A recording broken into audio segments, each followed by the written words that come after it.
Michigan, the UK, Chicago. A Burning Man friend is here. Berkeley, Costa Rica, Berlin, Atlanta, Crown Heights, my old home. This is fabulous. Portland, Vermont, Colorado, Texas, California. And about 4 out of the 5 of us here are actually all in Jerusalem.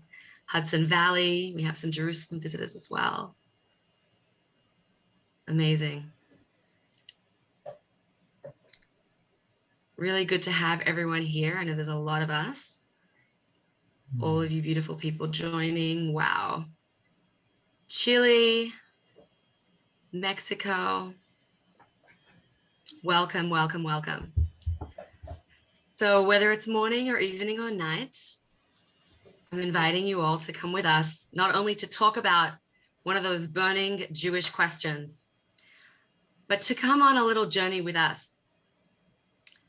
My name is Rishe Groner. I'm the founder of The Genesis, which is dedicated to embodied, ecstatic Jewish experience. And tonight, I'm coming to you from Jerusalem, where myself and several of our panelists are, and just ended a national day of mourning for the tragic loss of 45 precious souls and hundreds who were injured in a crush that occurred at the Lag BaOmer celebration on Mount Meron just a few days ago. So as we set off on our journey to explore the relationship between Jewish mystic teachings and Jewish spirituality with psychedelic experience, I want us to keep in the center of our intentions a prayer for healing at this event, which this event in itself is a mass Jewish spiritual experience with many very psychedelic elements. So we're holding that prayer. And what we're doing here today, I think, is not only a discussion and a conversation, but we're going to enter into some spiritual practice together. Our question this morning, is about Jewish spiritual experiences as a framework for psychedelic experiences, and vice versa. And like any Jewish question, there's a lot of questions, a lot of different ways of asking the question. Here with me today is an incredible lineup of visionaries and teachers, including some of my own personal teachers. So I'm honored to welcome Victoria Hanna, who is a Jerusalem-based vocal artist whose work, inspired by the Jewish mystical tradition, centers on using Hebrew letters to expand embodied vocal expression. And we'll be hearing from Victoria soon and experiencing the journey with her.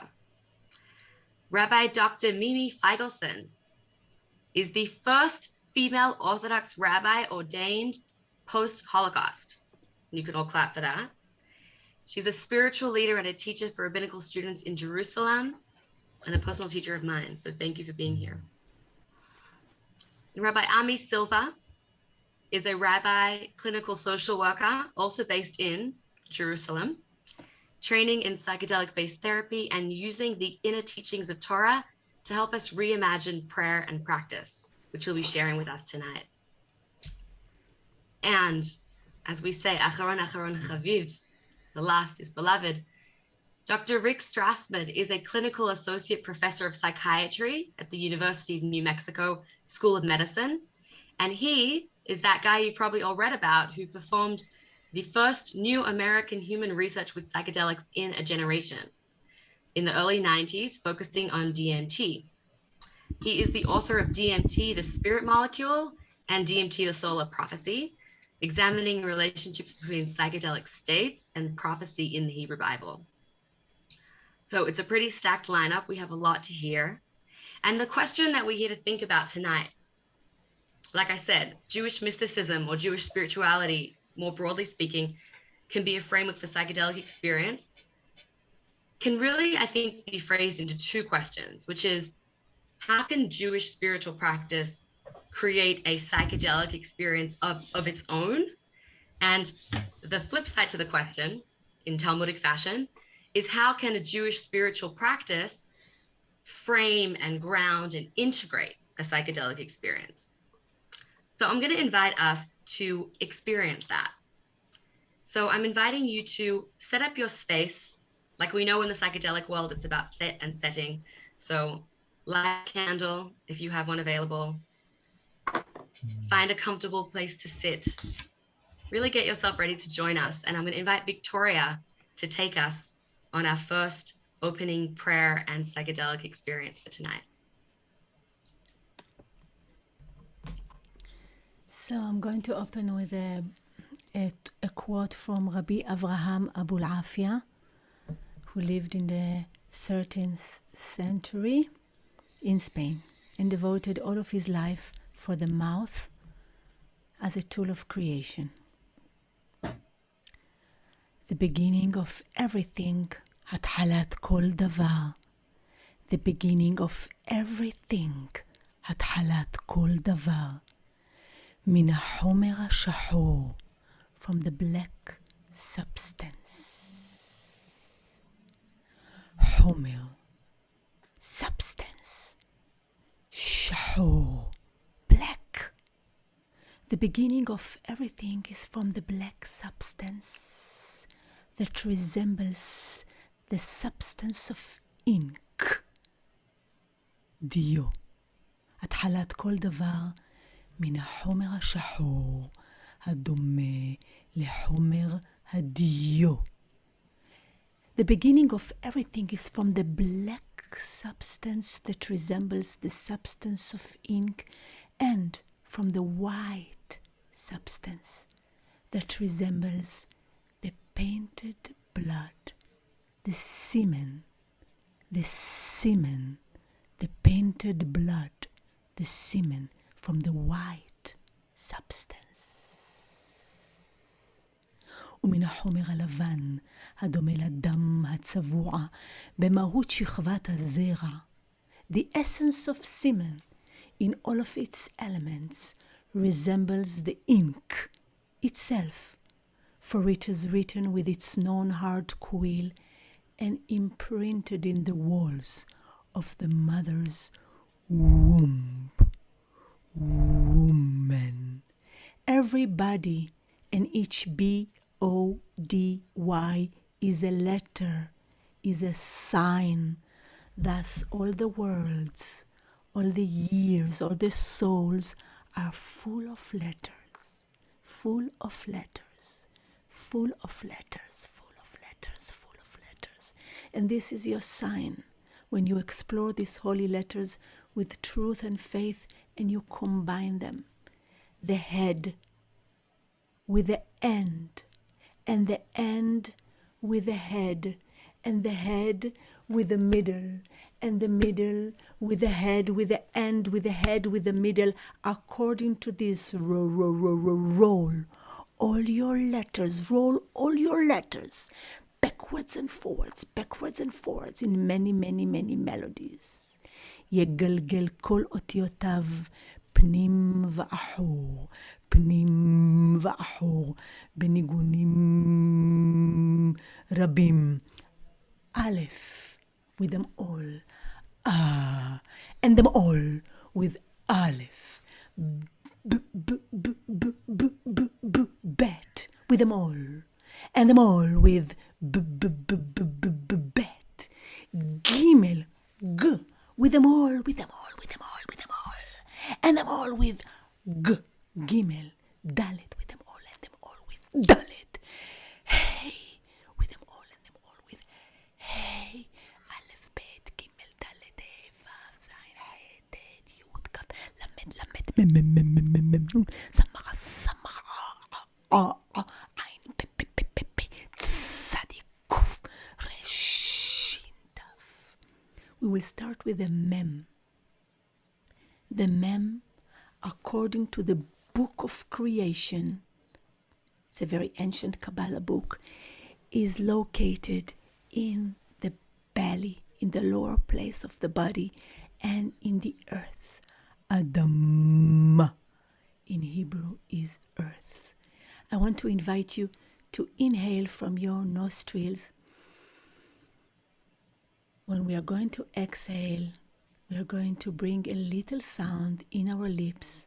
This is the appearance of the sound Mem. touch your body, touch your lips, and feel the mem.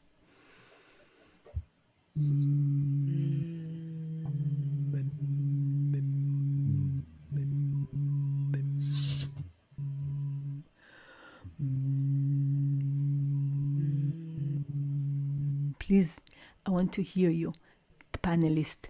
Let's feel the mem. Beautiful. We are sensing the sound. We feel the sound. Keep on. We feel the sounds in our body. Touch your body and feel it. Keep on while I do things. I'm going now to say the last sentence from the Song of Songs, the calling for the feminine divine, the Shekhinah, to come and dwell with us.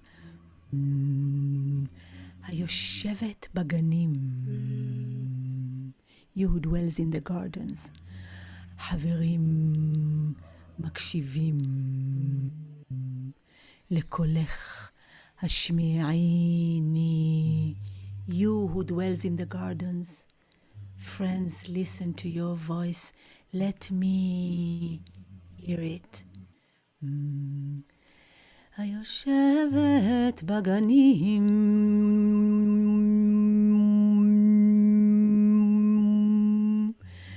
haverim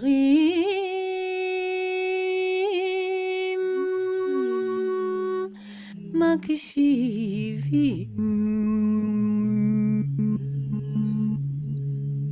lekolech hashmi'ini lekolech hashmi'ini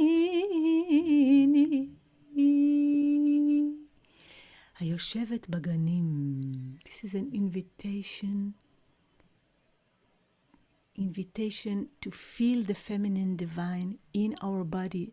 And actually, in many ceremonies, I heard that they express, the way they say it is that I drink something and then I invite a goddess to dwell inside me. So actually, it is much easier somehow for me, because you just have to inhale from your nostrils and to bring the mem, the presence, the live presence of the live vibration which is among us right now, to dwell inside us. And this is the mem.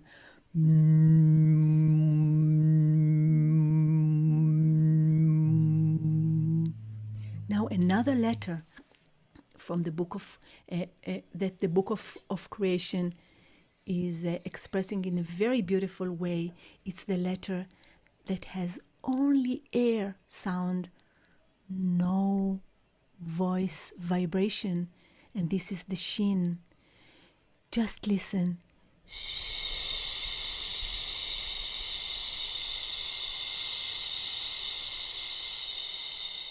So we want to feel it. Please raise your hands, and if somebody doesn't know, then this is the way the shin looks, with three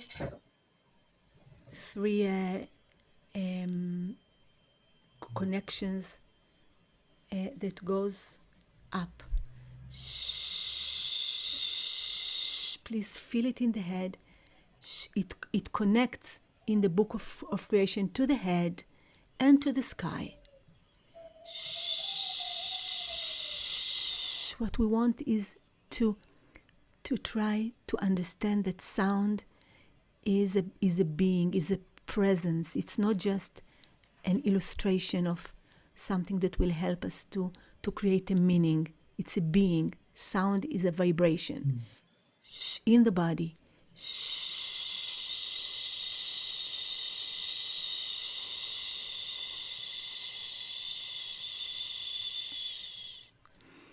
And now I'm going to say the first sentence from the Song of Songs, and I want you to feel the shins and the mems. This is the connection between above and below, the two directions. שיר השירים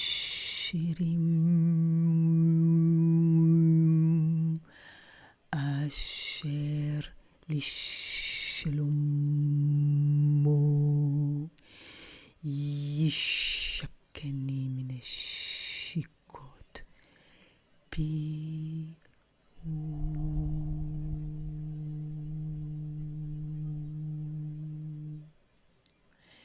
יונתי בחגבי הסלע, my dove, hidden in the cliff, in the shadow of the rock. Let me see you. Let me hear your voice. This is a calling. Why we are all gathering here, because all of us has a yearning to see and to be an evidence of something else which is beyond. And this is the deep calling. Let me see you. Let me hear your voice.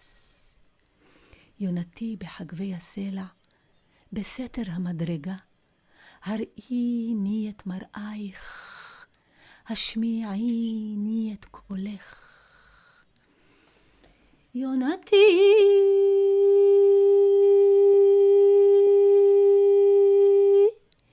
בחגבי הסלע,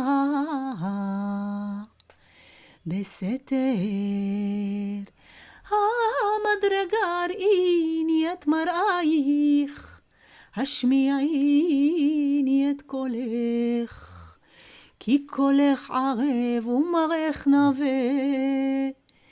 יונתי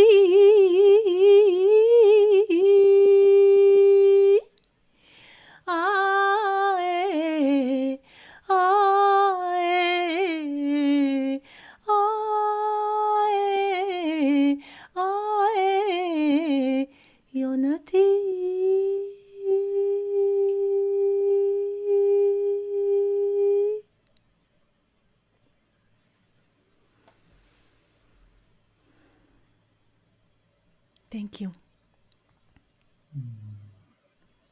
So, we can talk about, but it's very important to remember that this invitation for me is an invitation to be in that state and to ask for that state.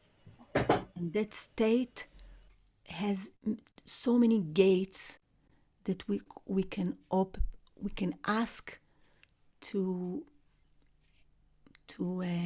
hear or to see. But in every psychedelic ceremony, I know there is music and there is sound, because sound is a key for expanding our awareness. And every letter from the Hebrew alphabet is a sound. Every letter in every language is a sound. But in the Hebrew alphabet, in particular, there is an amazing connection between the sound of the letter and what the letter is evoking in the space, and the meaning and the way the letter looks. Thank you. I don't want to take too much time. Thank you, Victoria.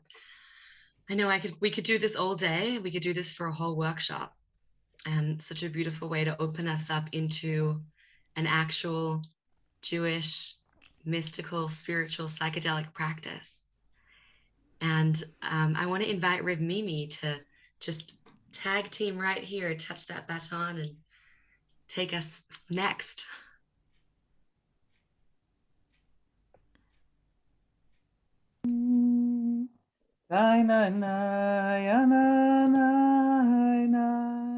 Wherever you are, join me. Join yourself. Join the one. Join Reb Levi Yitzchak. This is his nigun, his melody.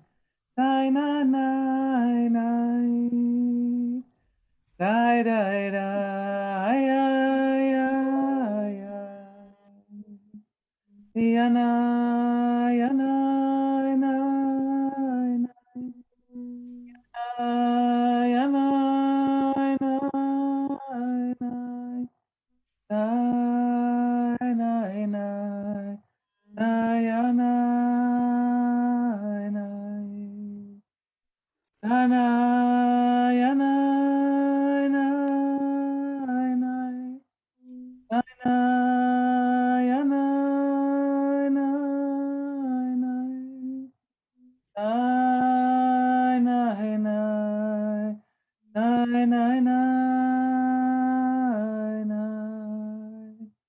Tidadai, idai, idai.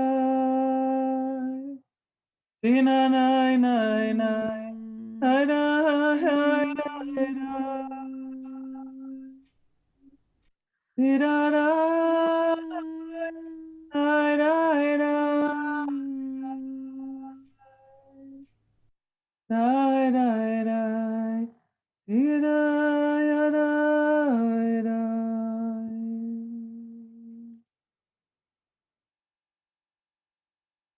Lecha Hamana, Malka de Alma, Ima Ila'a, one and only, Divine Mother, Spirit of all, thank you for this gift of sharing the breath of life with each other from all corners of your world and world.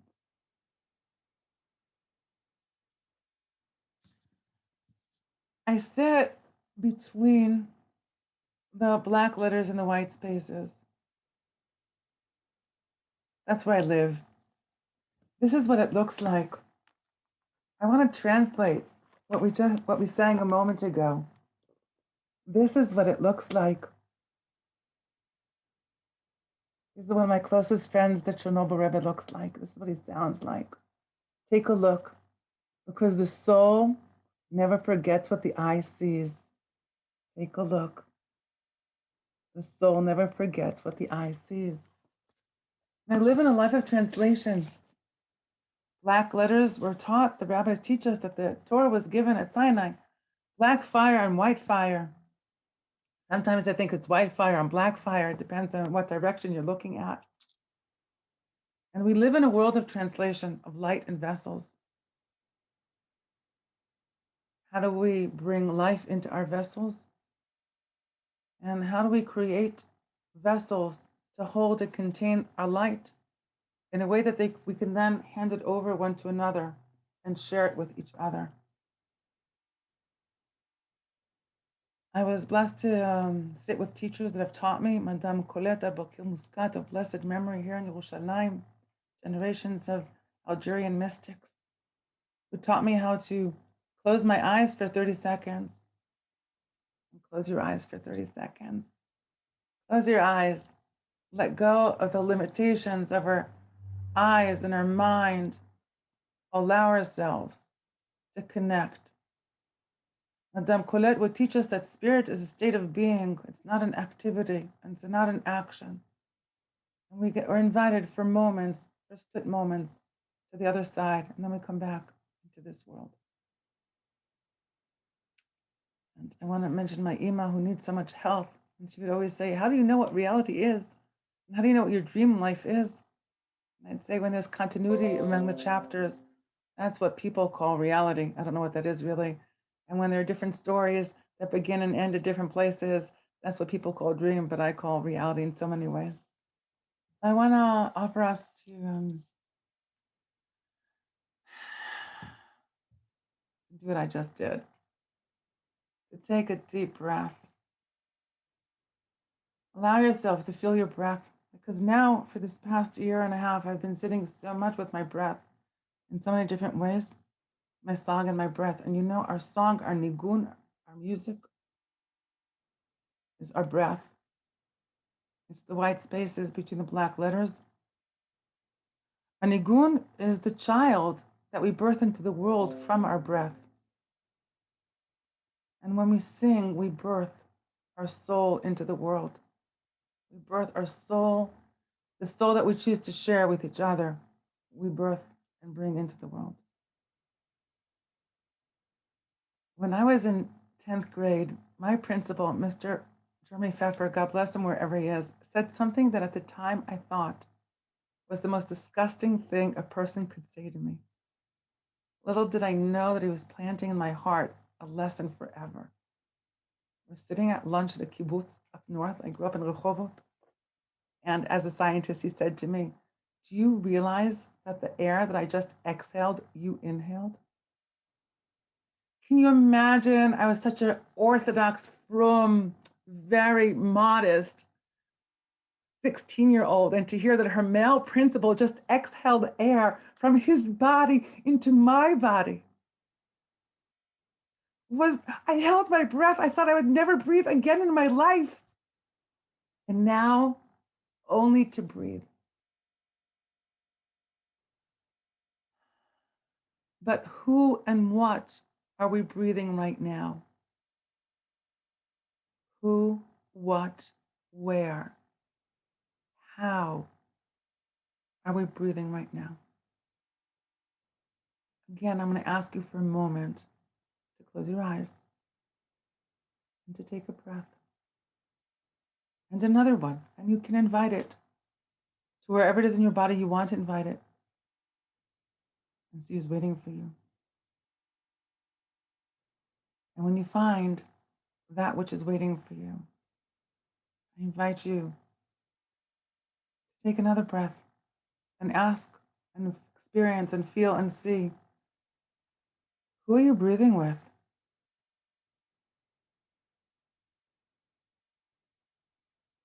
Are you breathing the breath of the people that were in the room that you're in a moment ago? The breath of the people that were in the room an hour ago? Your own breath?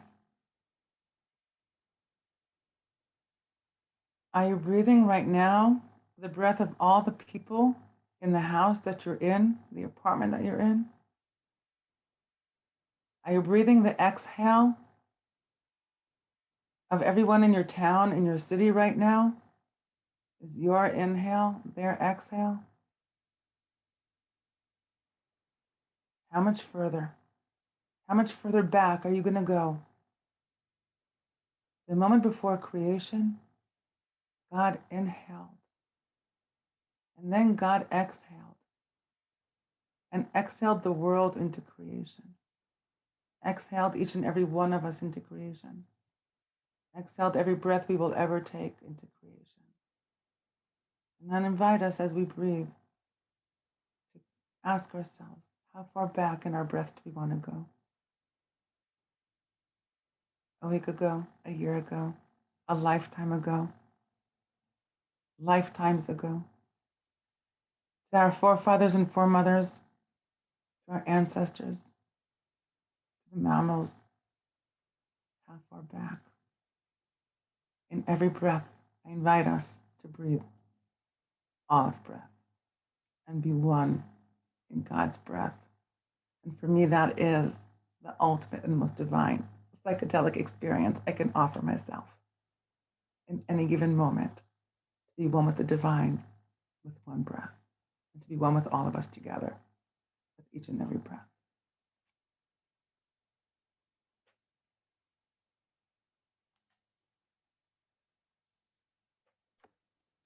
Thank you, Reb Mimi. And I want to also thank everybody here in our audience for coming with us into this space, for breathing in all the places that we are all over the world, all the lineages that we carry, and joining that breath into this collective breath. It's really special to see when you see all these people on the screen. Thank you, Reb Mimi, for that incredible both psychedelic experience and what I think is an incredible frame for any future psychedelic experience. So I want to invite Rev Ami to join us into this conversation, into this little cauldron where we're putting in all these beautiful, delicious practices and tools that we have in our tradition, and to share with us how you relate to that with your practice in Pnimiut HaTorah, in the inner secrets of the Torah. Thank you, Rishe. And I'm still in this moment tingling from the breathing with you, Reb Mimi, and with all the people, all the mammals, back to the breather. And I'm still vibrating, Victoria, Hanna, from your Otiot Chayot, from the living letters that you sounded out for us.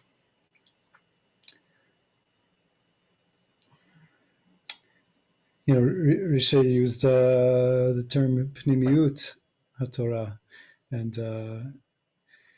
you know, in academic circles, you can talk about Jewish mysticism, as if it's an ism, as if it's a sort of secretive, other, strange little corner, a cabal of people who study secrets in some kind of foreign, hidden way. And within our tradition, we don't have a word for mysticism. Within the Jewish tradition, we have Pnimiut Torah, which means the innerness of Torah. We have Torah Tanistar, which can mean the hidden layers of Torah or meanings of Torah. And we even have a word Kabbalah, which doesn't mean mysticism, but means transmission or something that's been received. Even back into the Talmud, when the Talmud speaks of teachings that the prophets received, they're called Divrei Kabbalah. They're direct transmissions. And for me, when we talk about the Jewish spiritual path, the Jewish devotional path, or really Jewish religion itself, we have our associations of, the synagogues we've been to, the Hebrew school teachers we've had, the high school principal. We have our parents and our grandparents and our ancestors and our communities and our children and our friends and all those things. But when we talk about Pnimiut Torah, the inner identity of Torah, it raises the question: what is it? Like, what is this? Because there's the external identity of what we might call a religion or a culture or a ritual, and there's the inner identity of what is this and where does it come from? And when we talk about the inner identity, even on the simplest level, what we're talking about is a path of direct experience between creatures and creator, between human beings and God. And just take a step back, and this is, without adding anything mystical, our entire religious practice and faith stems from a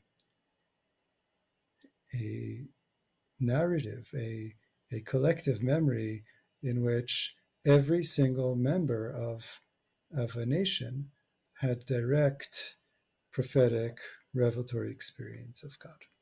Every single individual there experienced collectively a moment of transmission, of transparency between self and creator. And all of the mitzvot, the commandments, all of the teachings, all of the wisdom, all of the words that have been written are ways to direct us back toward that point of contact, toward that essential encounter, which, in terms of the outer trappings of what we might call Judaism, you might think, okay, so it was a historical, mythic kind of narrative, and we want to sort of remember that. But from the perspective of Pnimiut, of the internal identity, it's no, the practice are practices of direct experience. The practices are practices to bring us into that encounter, for it to be a living and ongoing encounter. When I hear Reb Mimi speaking about the white fire and the black fire that the rabbis describe, the kind of primordial Torah as existing in this interaction. So two things come to mind immediately, which are really part of one thing. When we look at a Sefer Torah, right, you go to shul and you see the Torah scroll open, what is the white fire? It's the parchment. It's the parchment that forms the background on which the letters are written, and it's the space between the black letters that take on their own shape and form. And the black fire is that dio, right? That the ink that Victoria brought us in touch with. But what is the substance of that white fire? That parchment is made out of leather. That parchment is skin. That parchment is body. There's a midrash that even says that the Torah before creation was black fire and white fire, was the tefillin straps bound around the arm of the divine light. The white fire is, in a very essential way, is our embodied experience, is the experience of contacting something divine that we have an opportunity to feel in our own skin, in our own body. We are the parchment upon which the Torah is written ultimately. So to bring it into the context of practice that can help support psychedelic experience, or practice that can help carry on and integrate psychedelic experience, to my mind, what we're talking about is that core identity of Jewish practice, which is the place where we are invited into experiencing ourselves in touch with this holy fire, with this Torah, with this energy that we are encountering, with this divine presence that is available to us when we open ourselves up to it and engage it. And that doesn't require anything fancy or elaborate. For here, I want to also just share with you a few words from the Shulchan Aruch, is the standard book of Jewish law. Okay, the dry halacha stuff of what you ought to do and not ought to do. And here, the Rav Yosef Karo gives some very basic instructions as to how to approach prayer. And he says a few things that when we just read on the simple level, I think will already open a window in our mind into what this can be in potential. He says that when one is praying, they need to direct their hearts to the meaning of what they're saying. What am I saying? What am I expressing? What is coming through me, through my lips? Shemotzi bisfatav, what is emerging out of my mouth? And to maintain the awareness, ki'ilu shchina kinegdo. In this state, I am in the presence of the divine. That is where I am. That is who I am with. I am here in God's presence, and I am expressing myself in the presence of the divine.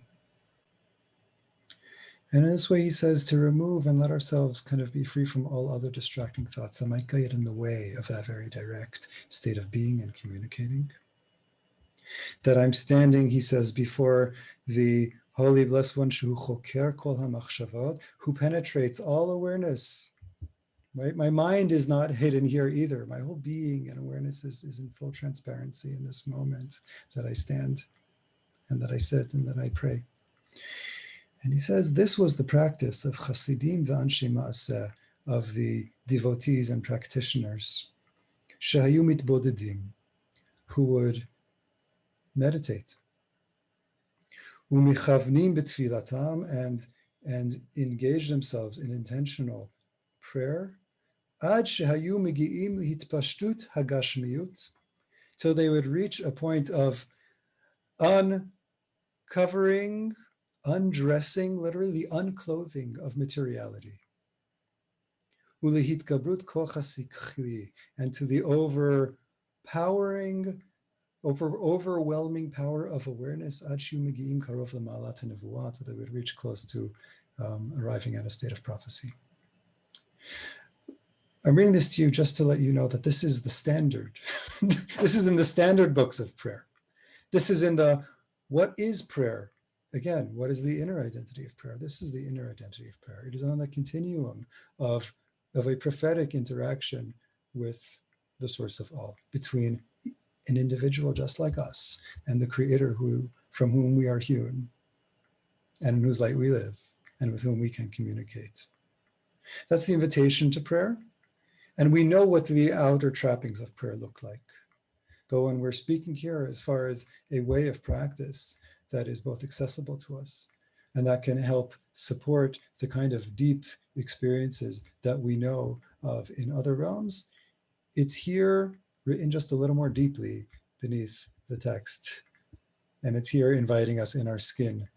And with that attuned heart and that willingness to be present to the presence that is here and be in touch with it through our practices. Ad kan. Thank you, Rav Ami. feel like I'm sinking deeper and deeper into this experience, and had to even remember that I'm on Zoom and that I'm with 400 people. Thank you for the invitation. And I want to emphasize that I think this whole panel here for all of us is an invitation, is an opportunity for, through Victoria's use of sound and letters, and Reb Mimi's use of sound and music and breath, and Reb Ami's use of the sacred text and consciousness and awareness, for us all to just take a little kernel when we go, well, we're already home, but wherever we go in our spiritual practice, in our mystical practice, in our psychedelic practice, to have these tools in our toolkit. And I think that's one of the most beautiful things about the work that this summit is doing, and the work of all the different organizations involved, is let's have a toolkit. Let's see what's available to us. And to bring it all back, Victoria was working with some Kabbalah, one of the oldest Kabbalistic work of the Book of Creation, and Abu Lafia, which is somewhere around the 12th or 13th or 14th century. And Reb Mimi is teaching us about, Hasidic teachings from much later on, and Reb Ami also from more recent periods. So I want us to go all the way back. Dr. Rick Strassman has done incredible amount of research on our core text, the Tanakh, the Hebrew Bible, and is going to help us have an understanding of what is the prophecy, what is the way of encountering God that we see there, and how is that something that might inform and create a structure and a framework to our practice. Over to you, Rick.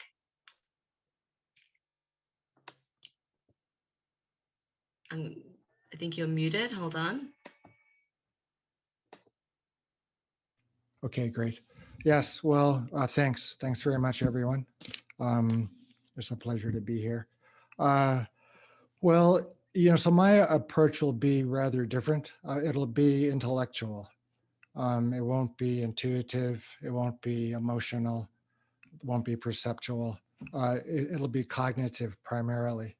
And that's because I try to stay connected to the text, to the Tanakh, which is the Jewish Bible, the Hebrew Bible, without which there'd be no Judaism, there'd be no Kabbalah, there'd be no Hasidut. So it's the scaffolding, it's the intellectual, spiritual scaffolding for Judaism, and for, I think, any discussion of how altered states in Judaism interact. So what people have been talking about so far is what I would call esoteric Judaism, which is post-biblical, and it treats the text as metaphoric. It extracts information using analogies, which are one step removed from the narratives and from the laws. So they're one level of abstraction beyond the text. And as a result, they're prone to human interpretation and biases and whatnot. So my emphasis is on the Hebrew Bible, the 24 books. Treating the text as metaphoric allows it to become more universal. Look at Christianity. It interprets the Old Testament or the Hebrew Bible as metaphoric in order to make it a universal religion. But Judaism is not a universal religion. It's a very particularistic religion, and the Hebrew Bible is a narrative of of the relationship between the Lord, between God and the people Israel. And it's a linear progression. It isn't circular, it's evolutionary. So it's quite specific. It isn't a universal religion. And when looking at the psychedelic experience, interfacing with Judaism, I think it's important to keep in mind what you're calling Judaism. So I wanted to do some screen sharing. Maybe that's still available. Yes, good. So I wanted to give a little lecture, so to speak. Let me get up to the top here. Yeah, so, one more thing. Rishe mentioned enhancing our toolkit. And I think that's very important. And some of the practices that we've heard about so far can provide a good toolkit, especially how to pray. But I think, though, it's also important to approach your psychedelic experiences or any altered state with a framework, an intellectual, cognitive scaffolding. What do you believe and why? And what is your intent? And how does that fit into your beliefs? So it's both practice, behavior, your activities, but it's also your thinking, what you believe, what you hope for. So I studied a compound called dimethyltryptamine in the 1990s because I was interested in the biology of spiritual experience. And after completing my study, I turned to the Hebrew Bible and the prophetic state as a way to understand, in a lot of ways, the results of my DMT work. Because the unitive mystical experience, which I'll describe in a few minutes, was what we all expected. Both the volunteers and I expected the formless white light, no content, dissolving of the self type of experience. But only one person out of nearly 60 had that kind of experience. Everybody else had these experiences of interacting with beings, content, the personalities maintained, and so on. So as a result of correlating the DMT effect and the descriptions of prophecy in the Hebrew Bible, I wrote this book about 7 years ago. So I think Dr. it's Strassman, useful. someone just asked if you can make this full screen so they can see a little better. Can I make it full screen? Let me see. Oh, I'm sorry. Sorry. Let me move that over.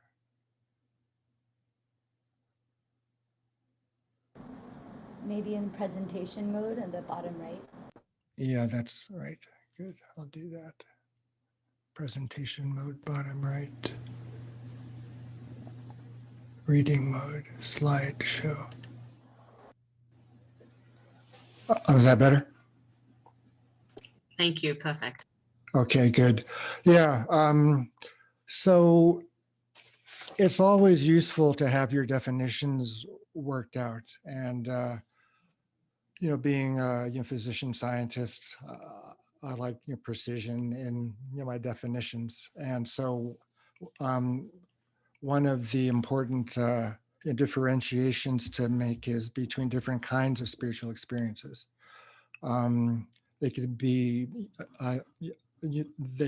mystical unitive, or they could be interactive and relational, and they can occur either within or independent of a traditional religious structure. So the mystical unitive is the one that has mostly come out of the Hopkins University biomedical model, therapeutic and spiritual. And it's the one that has been picked up by the mainstream. And the experiences that are sought after in that kind of model is the mystical unitive state. You lose your sense of self. It's free of content and imagery. You merge and become unified with the root, with the source of all being. Time and space disappear. It feels more real than real. It's usually nonverbal, or at least isn't describable using words. And so that could be contrasted with what I refer to as the interactive relational state, which is full of content. Your sense of self is maintained. You interact and relate to the contents of the state. Time and space continue, more or less. There's a beginning, a middle, and an end. It also feels more real than real. The mood effects are not always positive. It could be awe, but not necessarily. And it's full of information, often verbal, or cognitive at the very least, which is more typical of a DMT effect and also more typical of what most people's psychedelic experiences are like. So, don't be lulled by the notion that that schools of mystical consciousness are friendly to the Jews. And one example is a book that came out a few years ago by the lead Hopkins psychotherapist, which is called Sacred Knowledge, which is what I call the foundational text of the psychedelic religion of mystical consciousness. If you read the book carefully, it denigrates the Bible, the prophets, and prophecy. Prophecy are the foothills, and the mystical experiences are the mountain peaks. Scripture's denigrated; it can be replaced. And as a example, he offers his own 13 insights. It's a universal religion. Jesus and Paul, Christianity are lauded. He pulls from Vedanta. He hints at the psychedelics assuring in the Messianic era.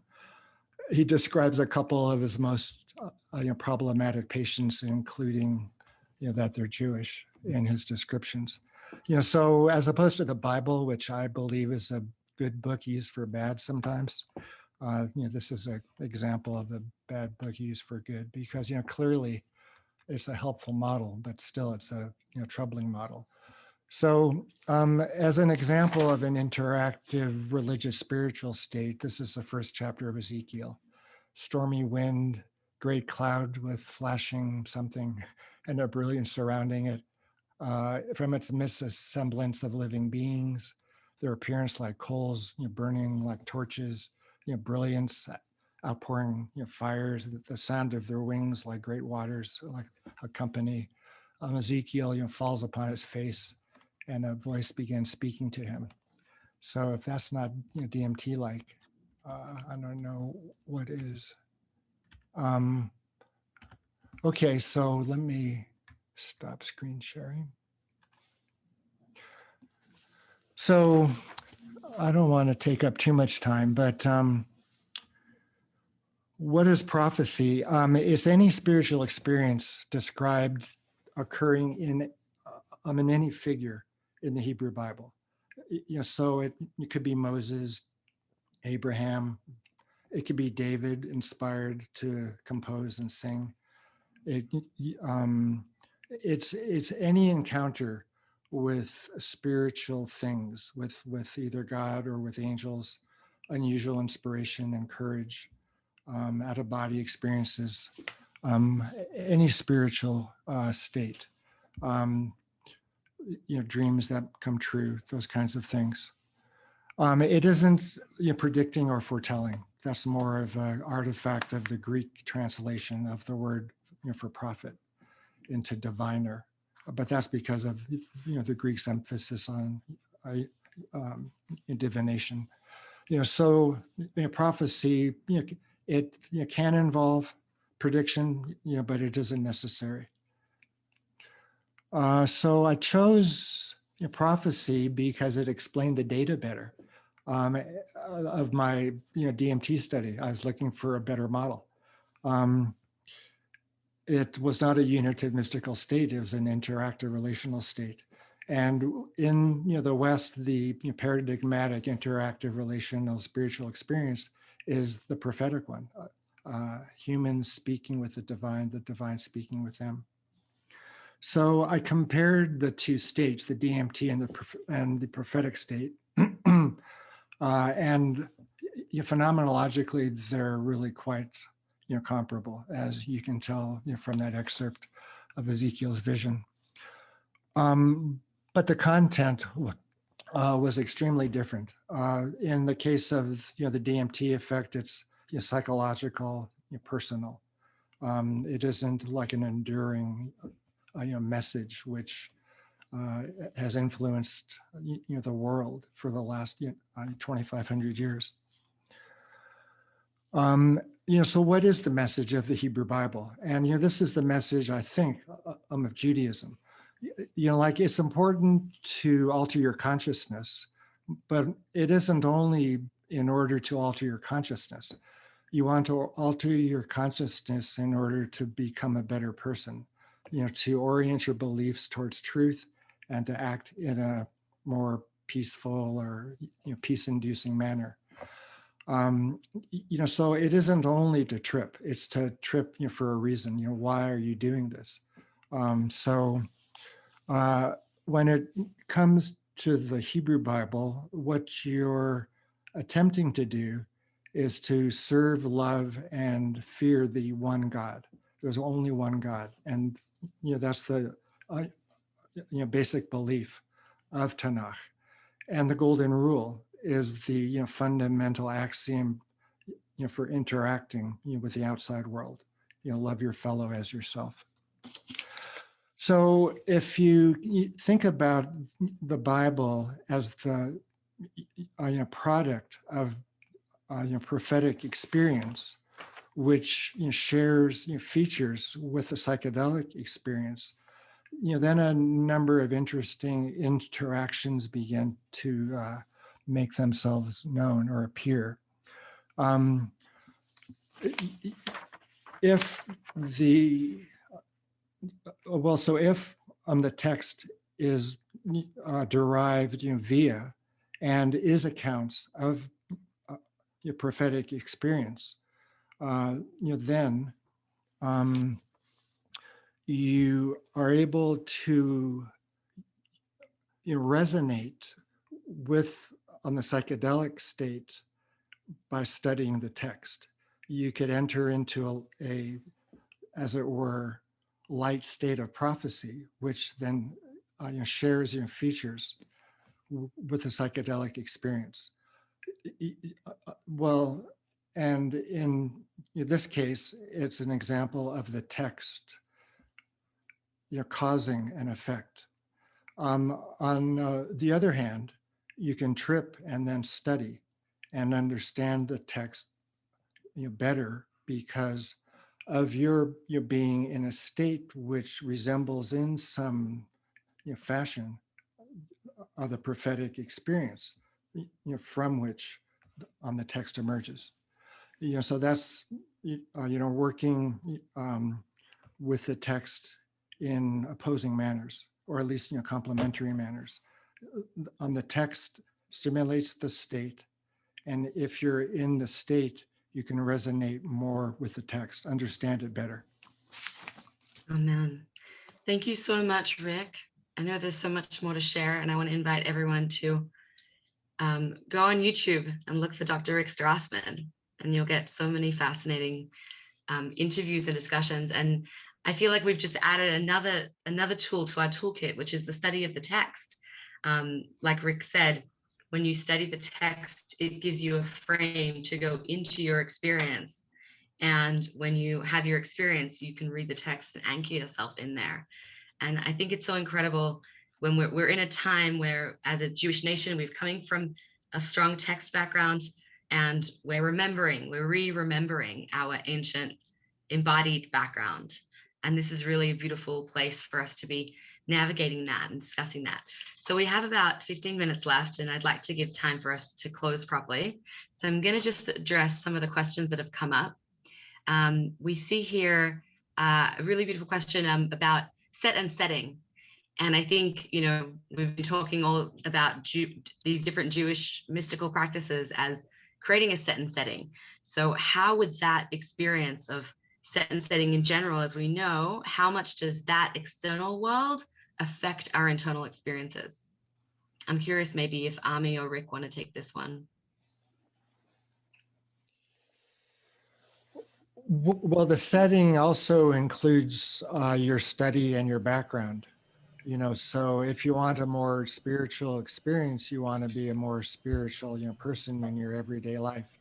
And if you wanted to be more specifically, Jewish, you would study, you'd pray, you would do practices, and then you would take both the scaffolding, the intellectual, cognitive scaffolding into the state along with your enhanced set of tools. And if I can just add to that, actually, Rick, I believe you were the one who, when we last spoke, who pointed out to me that in some way the meaning of the Hebrew word kavanah, which is intention or sort of orientation, is maybe best translated as set, in terms of the meaning of like mukhan, something that is placed in its proper place. So when, on one level, the kavanah, which is both, the set and setting includes the person's internal orientation. What am I bringing with me into this experience? What's going on inside? What's going on in these moments as I'm entering in? What am I carrying with me over the last few days? What kind of preparation have I been engaged in or not engaged in? Whatever I'm engaged in, that is part of the preparation that's bringing me into this moment. So if I want that to approach that mindfully and intentionally, so there is preparation that's worth giving attention to for even days leading up to the experience. Wearing my other hat for a moment, from the therapeutic side, when we're in these states, we are extremely vulnerable to our surroundings and to our internal experience. And the line between our surroundings and internal experiences are not very well guarded.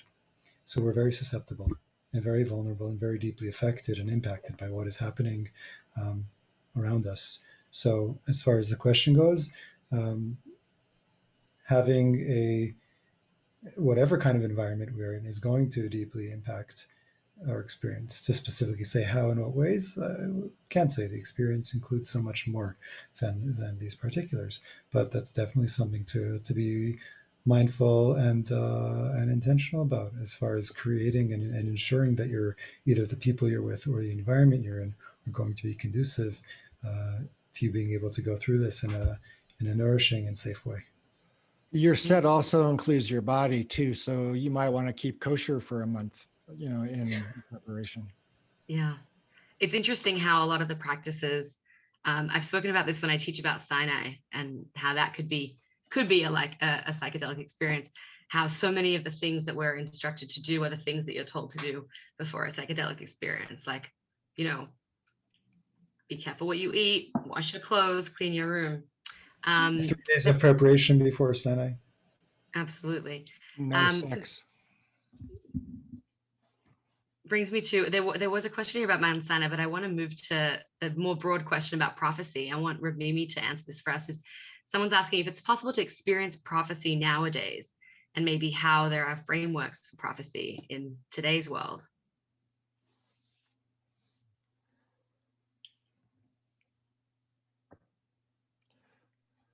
I often like to answer a question with a question, which is, I'd like to understand how the person who's asking the question uses the word prophecy and understands the word prophecy, both as an invitation and as a state of being. So is similar to spirit. Is prophecy a state of being? Is prophecy a state that we are aspiring to acquire? And then what are the tools to acquire it? Is prophecy a gift? And what's the relationship between prophecy and revelation? And in that way, for me, prophecy and revelation are available to us at any moment that we actually open ourselves to it and allow ourselves to experience God's presence and allow ourselves to be in relationship with the divine. And a lot of that has to do also with the question of how we relate to our past, present, and future. and what is the continuum of time upon which we live, and what does it mean to be living in the continuous present? Like Rabbi Nachman would say, the tzaddik, the righteous, the leader, the master, lives in the continuous present. How is it that we live in a continuous present, and then find our ways to be continuously open to receiving revelation, encounter, experience, oneness, prophecy? And we know from the scripture, we know that there were different qualities and nature of prophecy. There was some that there's a vision, and there's a sight, and there's a sound, and there's an image. And that also is, the question is, what is the modality that each one of us is fine-tuned with of our senses? Do we smell prophecy? Do we hear prophecy? Do we see prophecy? Do we taste prophecy?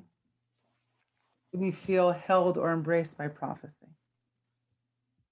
So part of the work is going to be fine-tuning and tweaking the modality upon which our soul and spirit vibrates and reverberates in the world as a way of opening the channel for prophecy. Thanks, Reb Mimi. There's some interesting conversation here about prophecy, but I want to move on to talk about another interesting Jewish myth and see if maybe this can open a broader, if anyone wants to answer this more broadly in the few minutes we have left. Someone mentioned having an experience of golem energy in some intense ayahuasca ceremonies. And I think that's, the question isn't just golem energy, but a variety of different entities or mythic figures that come from Jewish tradition. This is from Rosina in Budapest, and who's asking, I experienced this in a parallel dimension and we are somehow connected. It's bittersweet and overwhelming relationship. So the question from Rosina is, I'd like to know if anyone has any experience with golems or advice or insight.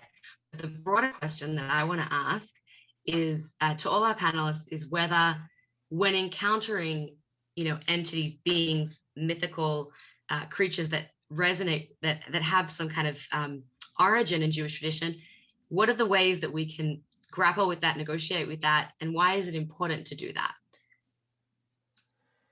Well, you need to make clear that it's a benign entity that you're dealing with, and you need to screen it. You would need to ask it some questions. I guess the most important one is who do you pray to? And if it only prays to itself or to some dark forces, then you really don't want to deal with it. And even if it prays to the one God, I mean, why not focus your relationship on the one God than one of its intermediaries? Angels are good, but angels are only the intermediaries between the king and his people. So if you can interact with the king, I mean, why not kind of set your sights there? Aim for the top. I love it. And I wanted to just to take that question to somewhere that Ami, I know you and I were talking about how there's something really important about connecting to a Jewish framework when grappling around trauma because of things that can come up from an ancestral perspective, from a soul lineage perspective in this kind of experience. Do you want to comment on that for us? So this has less to do with golems, although it may not be a completely Everyone loves golems. different realm. I think part of what's possible here, and this, when I say here, I don't only mean it could be in a psychedelic experience. It could be simply in entering more deeply into Jewish spiritual practice and encountering deeper and more experiential ways of living and existing within one's Jewish practice. My sense is that for a lot of us, for a lot of reasons, multiple reasons, our Judaism and our trauma are intertwined. We have our personal traumas for sure, but for those of us who are embedded in a Jewish identity, so that, and for that forms a certain structure of who we are, how we perceive ourselves, how we experience ourselves in the world. Our Judaism is part of that trauma in certain ways, and for historical reasons, and for personal reasons, and and part of what I see as a possibility of, for now, let's just talk about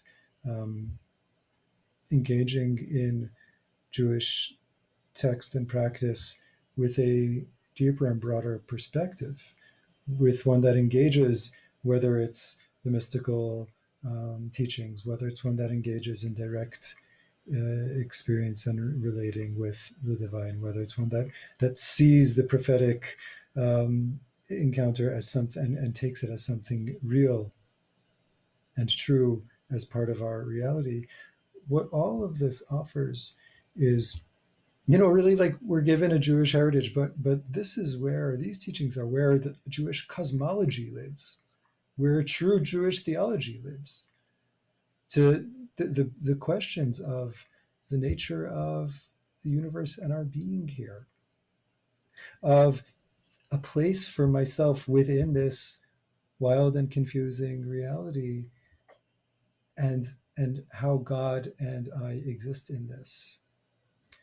Those kinds of questions, we have a deep, rich, nuanced, articulated language, and really multi-layered languages around all of these kind of much more core questions, which already allow for a place for us to exist here.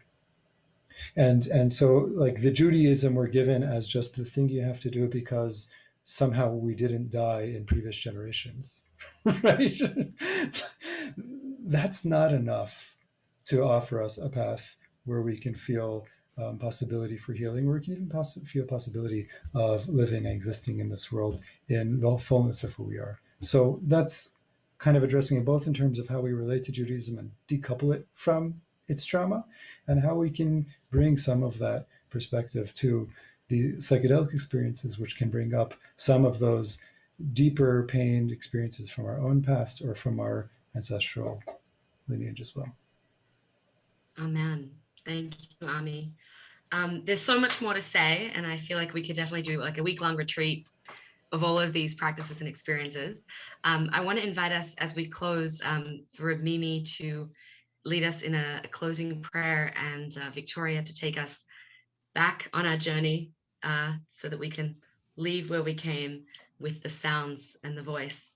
So we'll do that each for a minute, and then we'll all together hold this beautiful cauldron that we've created of our beautiful psychedelic, Jewish, mystical, spiritual experiences, and take it out with us into the world. Amen, amen, amen. Rishe, first we need to thank you for being such an amazing kli, a vessel and container to hold this conversation. And may you continue to find ways of sharing your vessels in the world. Divine Mother, one and only. What a sacred moment to share together, seeking oneness, seeking connection, seeking revelation, seeking to find a way to connect beyond the limitations of our vessels, beyond the constructs of the worlds that we come from, to connect in pure light, in pure wisdom, in pure intention, in pure love, in pure one. And then to be able to go out into our worlds and into our lives and translate it in all the languages and sequences and vibrations that are being asked of us in order to be able to then again come back together as yet another wave in your infinite ocean. May we merit.